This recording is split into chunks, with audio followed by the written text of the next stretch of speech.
ونروح بعد كده للمركز العاشر مع أكتر مسلسل كرتوني مثير للجدل، بوجاك هورسمان. بالرغم من انه في المركز ده الا ان اللي شافه ومنها جرايد ومواقع كبيرة بتعتبره الاول في التاريخ بدون منازع بسبب افكاره والقضايا اللي ناقشها والجدل اللي عمله وجرأته اكتر من ذا سيمبسونز،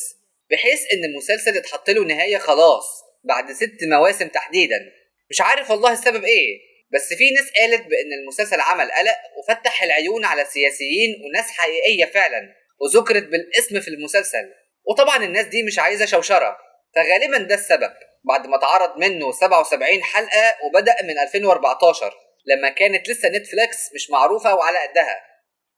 والمسلسل اترشح ل 27 جايزة فاز ب 12 بس، وده مش قليل خصوصا بعد ما اتحارب جامد.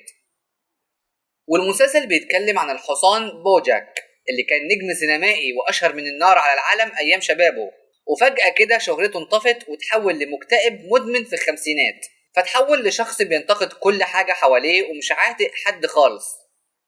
والمسلسل هيسلط الضوء على الوجه القبيح من المجتمع الأمريكي من ناحية المشاكل السياسية والاجتماعية، وهيذكر أسماء ناس حقيقية فعلا بالاسم على أنهم فاسدين وبيستغلوا سلطتهم والجو ده، وكل ده في عالم عايشين فيه الحيوانات مع البشر عادي،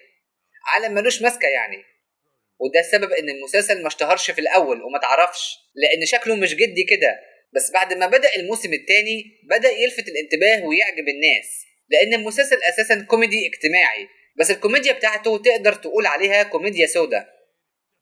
والمسلسل هيناقش حاجات كتير لا يخلو بيت منها زي الاكتئاب والعنصرية ومشاكل عامة في الحياة، ومش بس بيناقشها، ده كمان بيعرض حلول عملية للمشاكل دي، وفي من المواضيع اللي بيناقشها مواضيع جريئة جدا، علشان كده المسلسل للكبار فقط من الكلام اللي بيتقال والمشاهد الجنسية كمان، فوجب التنويه.